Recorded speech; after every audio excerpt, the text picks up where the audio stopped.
Before disassembling the iPhone, let's take a look at how this guy usually uses it. If he uses it like this every day, I think he'll wear his fingernails out. Very creative, but hard on the hands. Let's get started with the disassembly. It's the first time I've seen a phone tied with wire. The resin glue, once it hardens, becomes really tough. Disassembling it is quite tricky. We need to use the heating pad to heat it. Then, we'll use a hot air gun to soften it and slowly scrape off the glue. Bit by bit, both fans are removed. My hands have already ended up like this. If we're too rough, it's easy to break the motherboard, so we need to be careful. Look at my hands. Honestly, if the guy wasn't paying me well, I really wouldn't want to do this. After removing the motherboard, we use thinner to clean it, but the glue is really stubborn and won't come off. We need to heat it with the hot air gun while cleaning it, but the glue inside the power button connector couldn't be cleaned out.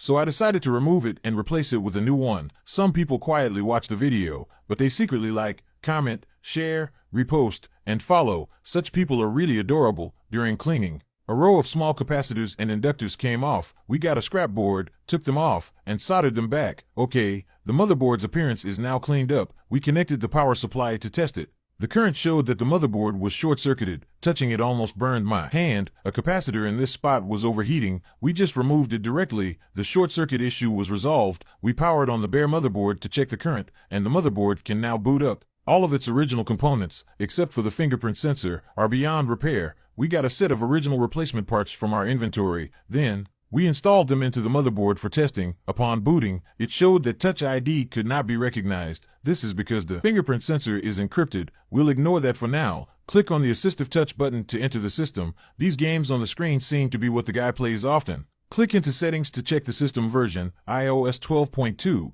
Could it be that iOS 12 runs games more smoothly? I really don't get it. We tested it, and all functions were working normally. The next step is to remove the fingerprint sensor from the original screen, clean off the glue, and install it onto the new screen. After booting up again, the fingerprint error message no longer appears. Testing the fingerprint sensor in the system showed it worked normally. We continued by removing the motherboard again, and we reattached the shield and stickers for a nice finish. This guy uses the phone for gaming, so we applied extra thermal paste where the motherboard connects to the housing for better heat dissipation. Now everything is fully reassembled, even though this is an old phone. We won't skip the waterproof adhesive step. At the very least, it helps keep dust out. After cleaning everything up and installing the screen, finally, to make sure the guy can enjoy his gaming, I decided to give him a magnetic cooling fan as a gift. Once attached, it automatically turns on, and it's adjustable at any angle. Isn't that great? I hope he wins all his PUBG games this year.